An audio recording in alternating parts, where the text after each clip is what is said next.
Hello, everyone, and welcome to the Ubuntu Touch Q&A, the UBports Foundation show discussing the development of Ubuntu Touch and our community's questions. This is episode 89, streamed live on November 21st, 2020. We're almost through this year, everyone. We're getting there. 2021 should be better. Let's just forget 2020 happened, and we'll all move on.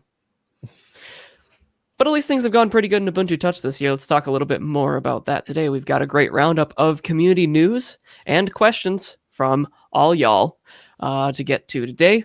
Of course, keep them coming in live chat. We'll take them from there after we're done with the forum ones. So just keep asking. If we don't answer them in the content we already have planned, we'll answer your questions later. If you like what you're hearing, if you want to see more about Ubuntu Touch, maybe try it out on your own device. First, see if your device is compatible. Go to devices.ubuntu-touch.io to learn if your device is compatible. If it's not on the list, it's going to need a custom image made for it. You can head to the porting documentation at docs.ubports.com to learn more. Lots of groups for you to join there. We always love to help new people get started. All right. Let's get into some news this week, and let's start with some things that changed, as things tend to do. This time, OTA 15 changed a bit from our plan. So our original plan was to merge Qt 5.12 into this release of Ubuntu Touch, but something came up, and we were asked to put some more effort into the Volophone, since it's now launching, getting to backers, and we're getting some feedback on what's going on. So we're taking that feedback in. We are fixing some of the things that we see most commonly wrong with that device, and unfortunately that's pushing out the upgrade of Qt 5.12. But because actually that requires stopping all of our release activities until it's in place. We can't ship updates until it's like completely done. Now that we're 2 weeks into the release, it's not looking like a good idea, since, of course, we have 6 to 8 week development cycles with 2 weeks of testing. But that's all right, because there are still some things that need to be done with click review to make it actually say when you use the new framework that has Qt 5.12 included, that you don't use anything older, or alternatively, if you use an old framework and upgrade to the Qt 5.12 stuff, it'll fail you there. Just to make sure that if someone is held back on an older update that didn't include the newer API, it'll be caught, so that they don't install your new version of the app and get unexpected changes and their app doesn't work. Rodney's working on that. Thank you, Rodney. And we should see it pretty soon. Oh, yeah. But so far, we've hopefully fixed most of the cases where the dialer crashes when it opens. Lionel made a change that hopefully fixes that. We do need a lot more feedback. So if you take a call and the dialer just goes away, just let us know. We want to know about that. We fixed the audio playback hitching problems on the Xperia X and the Volophone. We had 4 people in a video chat room working on this for an entire day when Rachanan came up with a launchpad issue of someone else fixing this exact thing in 2014. Ooh. The archive is our strongest weapon. Thank goodness he found that, though. So, 20 or so person hours into it, but you know what? We got it all fixed up. So if you upgrade your Xperia X or your Volophone, you shouldn't get all that playback hitching that you were getting before, where you'll be playing audio and you just keep getting that sound. That should be gone. Unless you're really, really working your device, then it won't be gone. But normal playback conditions, good. Calls that are being made from Bluetooth headsets, for example, by clicking the redial button on your headset, should start working correctly now. I think we merged that. Uh-oh. Or at least it will start working very soon when we merge that change. Sorry, Rachanan. All in all, we have 122 non-draft PRs open, of which 24 are on Morph browser. I apologize. We're getting there. Daniel Kutka asks, that means OTA 15 will run on the Android 9 devices. We've already been releasing Android 9 devices. We started with OTA 14. They do still run a slightly different image, but they're getting the same release naming now, just to keep things in line. Alfred, you've got some new devices in the installer. Exactly. Not only me. So there are 2 new devices in the UBports installer now.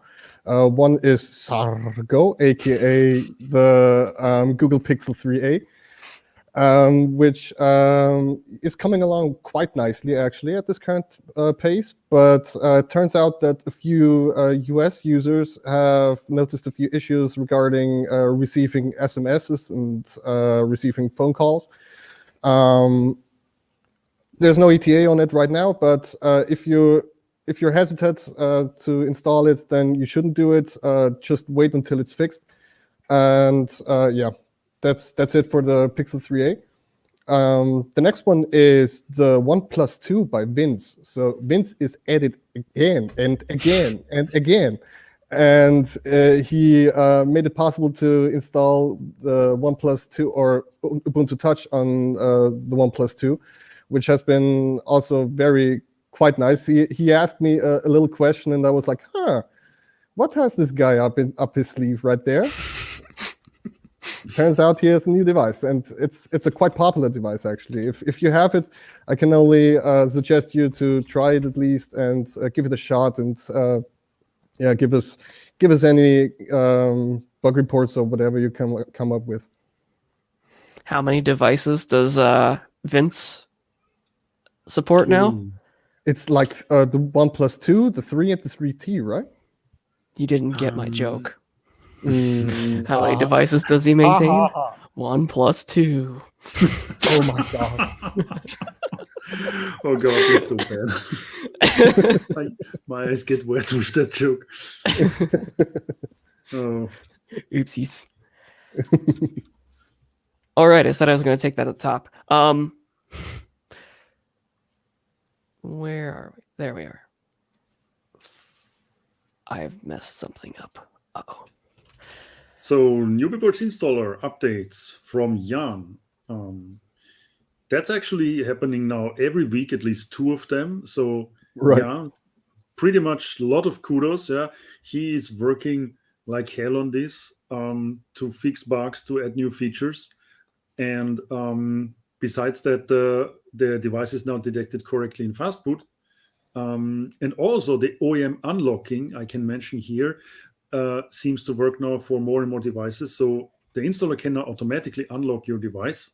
Be aware that this will erase your data probably from Android if you have any on it. But less people should struggle with unlocking the phone, because we kind of never mentioned this so much that before you connect the installer, you should have unlocked your device already. Now the installer should do this for you if he can. And reconnect to devices when authorization is required. Actually, I don't know what's that. So if you have your device connected, ADB is on, you plug it in and it asks you, hey, do you want to allow this device to perform debugging? That one. Mm-hmm. It'll reconnect after that now, whereas before it would never reconnect and you just had to restart the installer. Oh, that's also nice, actually. Because that will make the process more and more automatic without any major manual steps, right? Mm-hmm. And also we can mention that the installer is going to new ventures by being able to install other operating systems. So we are specifically looking into installations for Android OSs. Like you can install Lineage OS for some devices with it already. Including the OnePlus 2 now. And the OnePlus 2, for example. And also we are aiming to get support for VoloOS probably. Yeah. So besides we are doing the installer for the Volophone, it can be then also a nice opportunity to check out the other shore. And maybe swim back to Ubuntu Touch shores. You can try everything as long as you stay loyal. As long as you come back. Yes. Oh boy. So yeah, installer. Anything I missed? That's getting a real nice piece of software. The device can be detected in fastboot now. So if you've got your device in fastboot and plugged in, it'll actually detect which device it is. Whereas before you could only do that if the device was booted and like had ADB that's enabled. True. Yeah. That's true, right. And then the OnePlus 3 said, "Hi, I'm MSM 9336." Yeah. Yeah. I'm not telling you what device I am. I'm just telling you what's my chipset. It can be any other device that has the same chipset. So guess. Hopefully no one else just left it as default. Otherwise they're going to get a OnePlus 3 image. And we're going to remove that. Yeah, the guys at OnePlus, they have a feeling for stepping into, how to say, a little pile of mud now and then. Like when I just out of topic this thing, when I remembered how the vibrator for the keyboard was not vibrating at all, and we had to put a specific code inside to vibrate longer because the short vibrations were just too short for the small motor. Yeah, so the balance of things is sometimes a little bit odd, but they're really trying hard. I'm really happy with what OnePlus is doing because nearly all of the devices can be used for Ubuntu Touch. Except that for would be Android what 10 our and 11. Yeah. Oh yeah. But at least they didn't make it unnecessarily hard. Yeah. That's true. Hey, if you want to learn about why Ubuntu Touch is so weird, specifically in the like battery saving compartment, you can listen to my talk at Linux App Summit 2020. I gave a talk about brickless battery saving with Ubuntu Touch, or how Ubuntu Touch like goes to sleep and still gets notifications and stuff while it's asleep. Asleep, air quotes. It's a big talk. There's a lot. There's a lot in it. I had a lot more to talk about, but it didn't fit in 40 minutes. That's probably a good thing because I would have gone off on so many tangents that I really should just write a blog post about because I spent weeks researching them that I never used. I know too much about how this stuff works now. Yeah. Definitely something that you should check out right now. It looks like they are editing the videos to make the talks all be in their own single video that can be searched and found on YouTube. But for now, I just threw a link into live chat. That's the time-coded link to my talk beginning. And that's what I put on Twitter as well. So we'll just see when that comes out. And I will be sure to tweet about it when that happens and all that. I'm glad that they're doing the editing. That's really nice of them. Hopefully they aren't just doing it for the popular talks and mine just gets snubbed.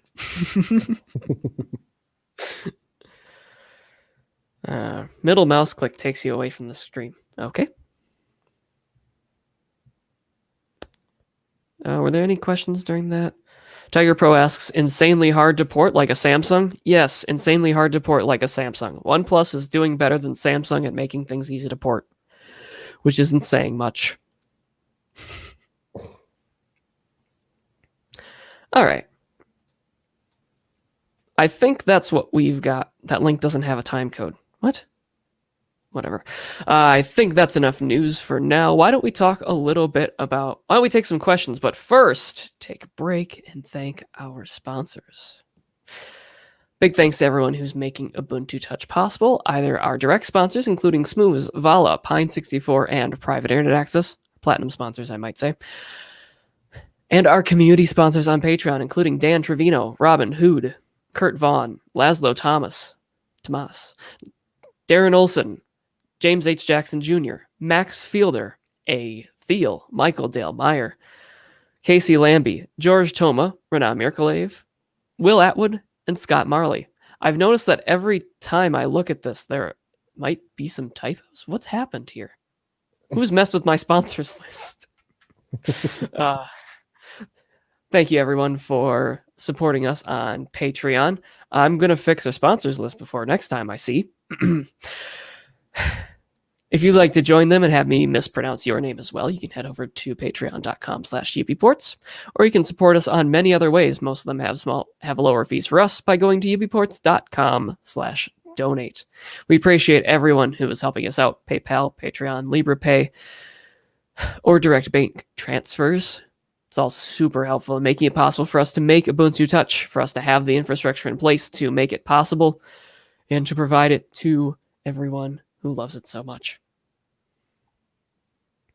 Again, big thanks to everyone for helping us out.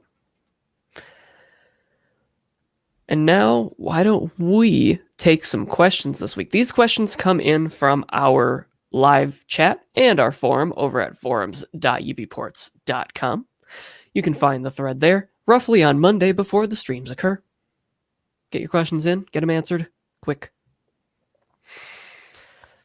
This week, Alfred McMarius had the first question for us. He said, I'd be interested in knowing more about the future of Morph browser, maybe some new features that are coming down the pipe.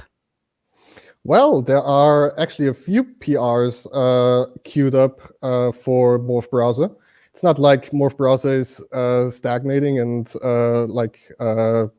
taking a deep sleep or something like that. There are people working on it right now.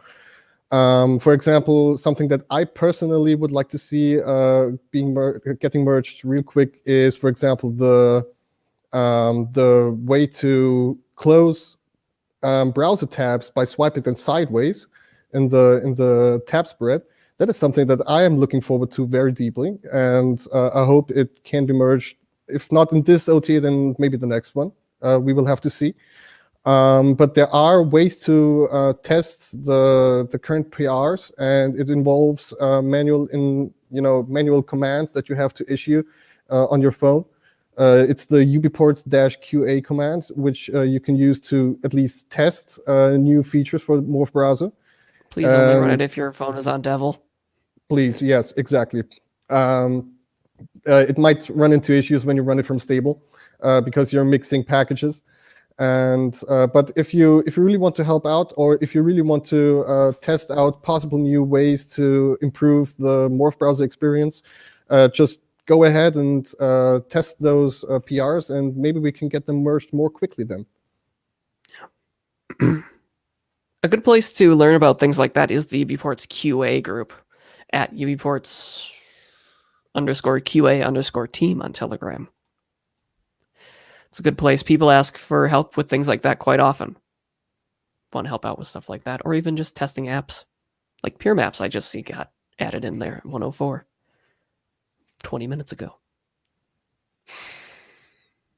Up next, Alfred. Provoke asks, have you thought about extending the OpenStore to include different channels, quote unquote, so that devs could release beta versions for testing to users that opt in, and also a trusted channel where only apps checked and compiled on trusted hardware are available, like F-Droid Store for Android? Yeah, so like a beta channel and a non-beta channel. There is actually a issue, a feature request for this. And it's been there for a while. It's on gitlab.com/theOpenStore. It's something that kind of got implemented with the Xennial and Vivid transition. So the code is there. It would need more work in the client and server side to make it more possible to release apps to different channels and make a good supported way to do that. Of course, all that stuff is JavaScript, Node. So if you want to help out, the OpenStore is a pretty good place to get started. Over at gitlab.com/theOpenStore.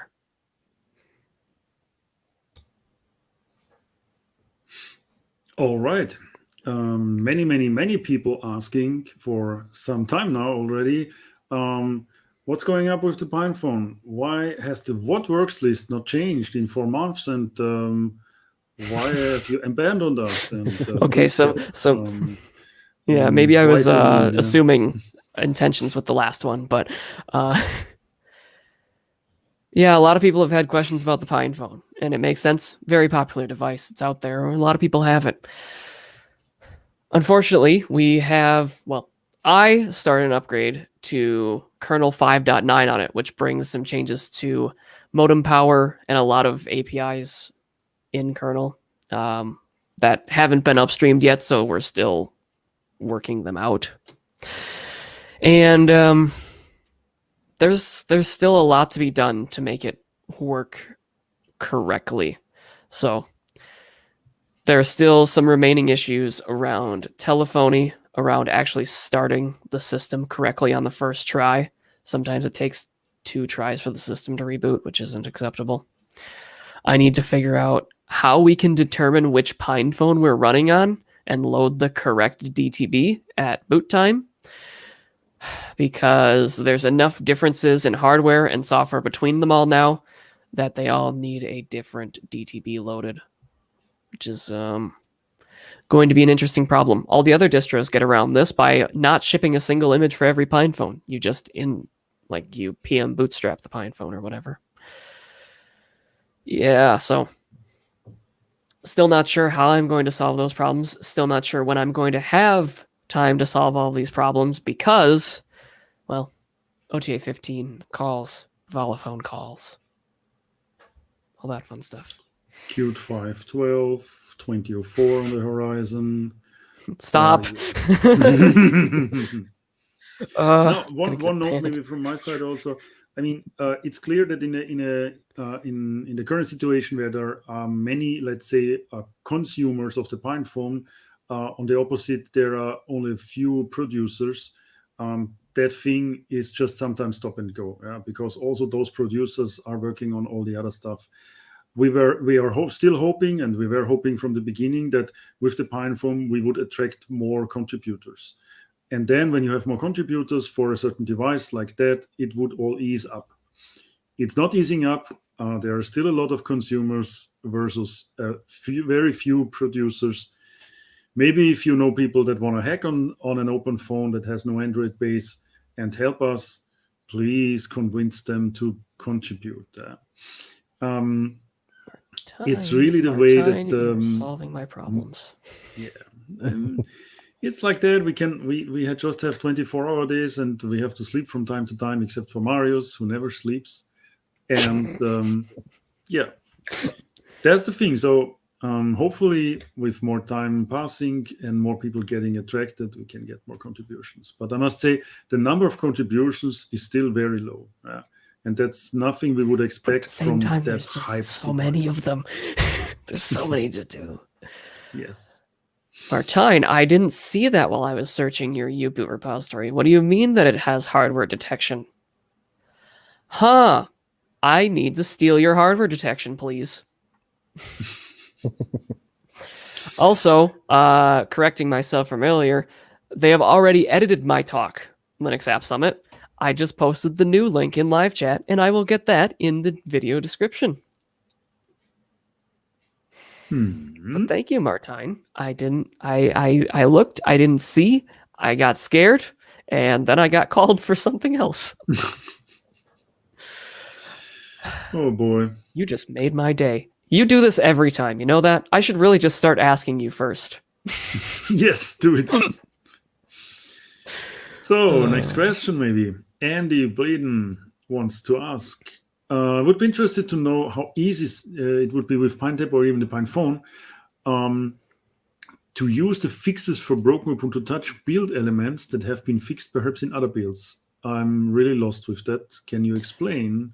Other distributions on the PinePhone have things working that Ubuntu Touch does not. For example, the hardware detection. The hardware detection. Here we are again. Or I just learned actually works. There are also other things like Bluetooth working on the Pine tab, but not on the Ubuntu. On Sailfish, and rotation working on Sailfish, but not in Ubuntu Touch. It depends on what exactly is broken that isn't working right. For example, there is, for Bluetooth and rotation, it is likely only a change to our DTB files to change what hardware Linux thinks is actually in the device. Whereas things like camera support, like how Megapixels works, is more difficult because Megapixels is more of an app written for the PinePhone specifically. And one, it isn't packaged for Ubuntu Touch. We'd have to package it up, which, you know, that's doable. But we'd also be shipping a different camera app on the PinePhone than every other device, which is a little confusing. I don't know. Maybe it could work. But little uncomfy. But the way Megapixels does what it does is by being written, optimized specifically for that camera. So it gets better quality images. It's just at the expense of other cameras sometimes. Other examples. Yeah, that's the big example is the camera. There are other camera fixes going into Ubuntu Touch that will take they have to be done after Qt 5.12 is done. This accelerated viewfinder thing that Marius teased way too early.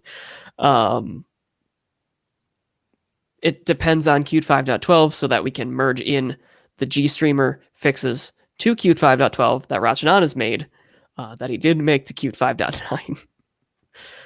Yeah, it's this whole like stack of dependencies that's just, there's a lot to do. Oh, there's so much to do. Very exciting, though.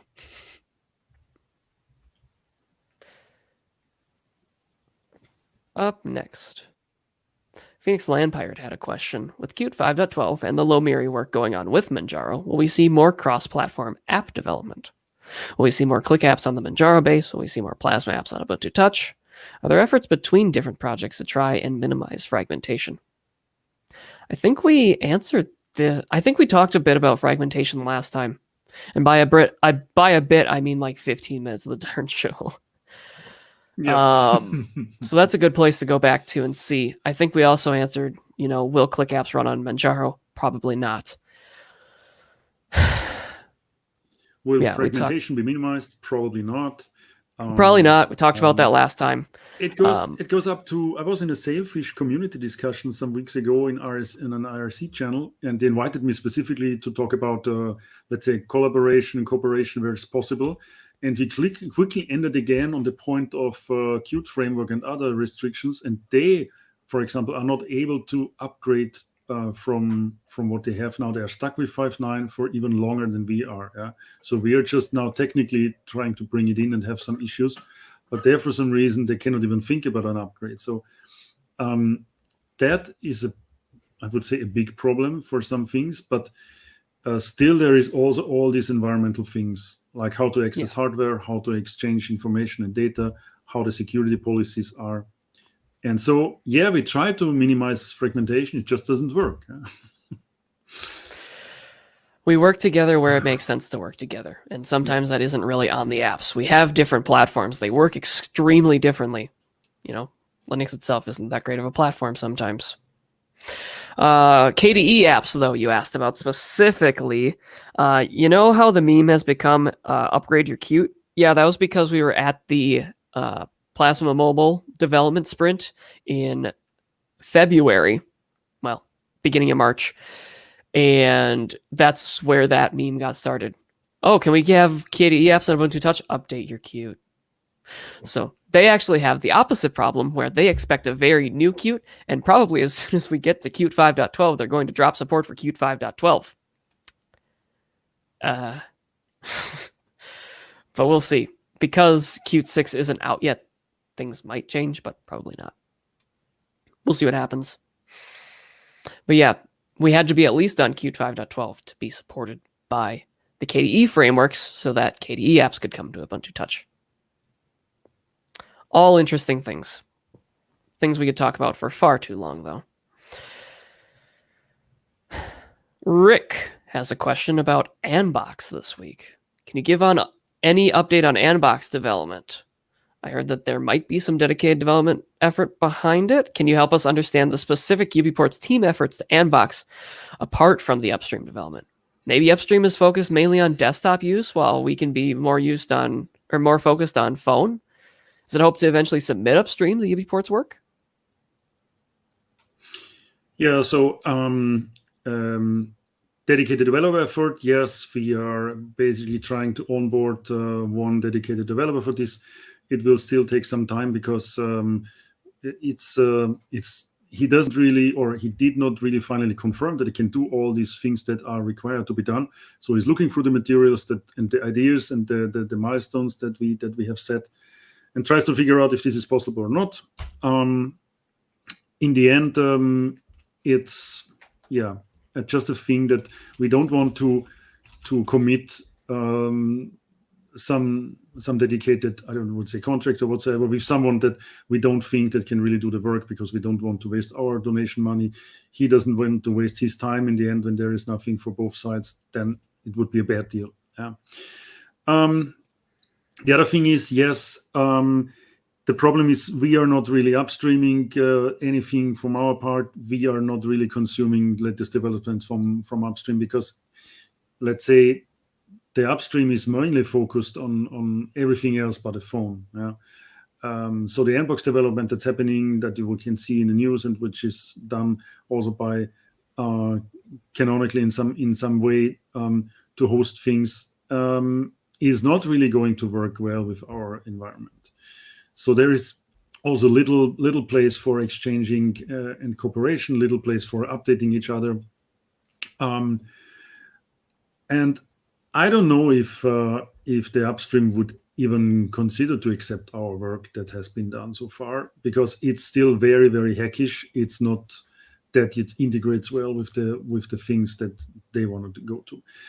Maybe not. Yeah, that's the thing. I'm sorry that there is no better or let's say better state or whatsoever, but that thing is really in the end, everything is software. It's just a matter of effort. And here we hit the part that is the biggest possible effort ever to beat this in shape and to write actually kind of a middleware for Android to abstract all the hardware access and stuff. It will be Twice. a daunting task. Yes, twice.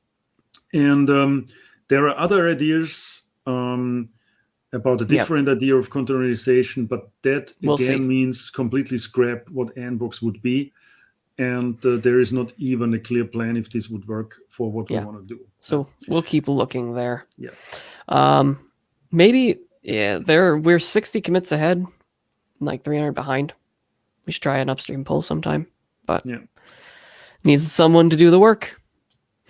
Absolutely. And that's again a call for help for Anbox. If you know people that love to work on Android, but also have Linux knowledge and want to work in a hybrid state between both operating systems, well, then Anbox could be an interesting project.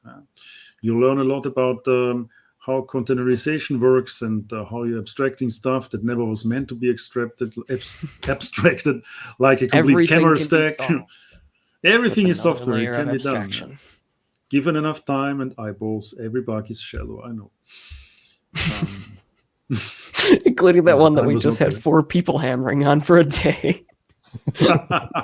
Yeah, actually, you can see this, and this was not even such a complex thing to write so much new software. It was just hunting down one bug. 4 people, 1 workday.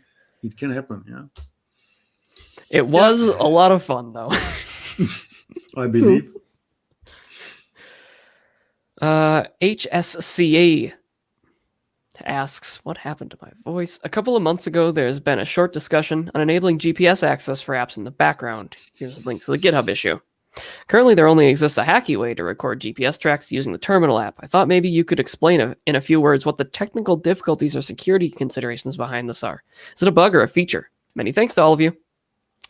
So, it is a feature that apps go to sleep in the background and aren't able to act on location updates.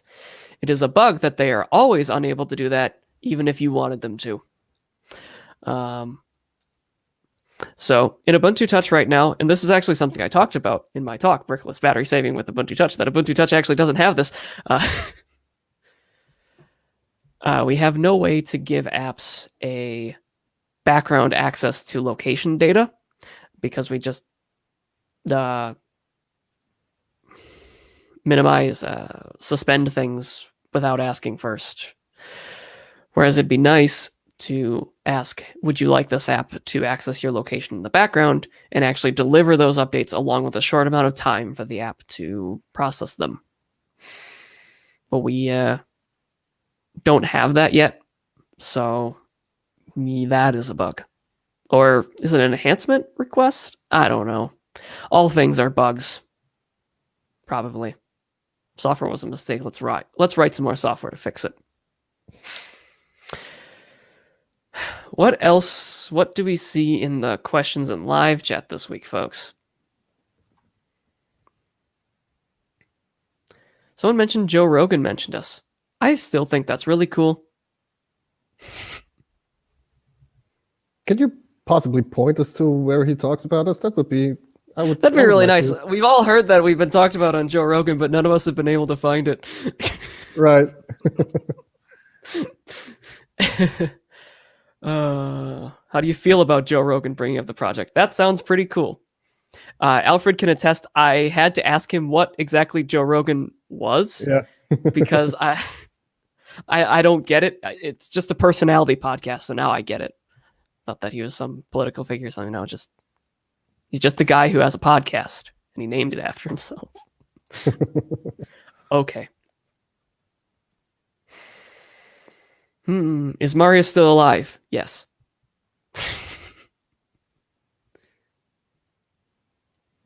And I think that'll do. I think one thing we could mention, sad face ahead.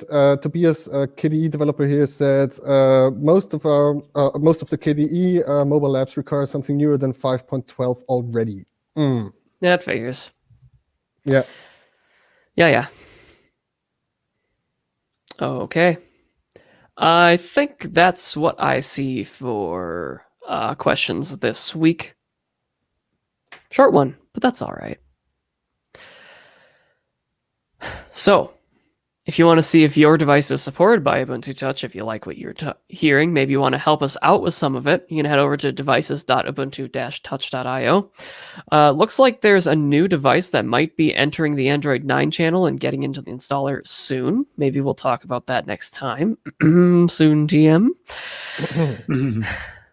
If your device is not on the list, it's going to need a custom image made for it, just like this person did with this new Android 9 device. You can go to the porting documentation at docs.ubports.com to learn more about that. The fun doesn't stop here. You can find us on all sorts of social networks throughout the week, including Facebook, Twitter, PixelFed, Mastodon, LinkedIn, Instagram, Telegram, and Matrix News channels. If I say that any faster, I might explode. Links to all of those are down in the video description. Or if you want to chat with us, you can find us on Matrix or Telegram, #UBports and @UBports respectively. Or head over to our forum at forums.ubports.com. Longer forum content goes there. Also a good place to get some support if you need some help with your new, with your new Ubuntu Touch device. Hopefully soon a new 7.1 Samsung device in the installer as well. Never heard of that device before. Can't wait to see it. All right. That should be all for this time. Thank you, everyone, for joining us, and we will see you all in the next one. Bye-bye. Bye. Bye. Dog intensifies.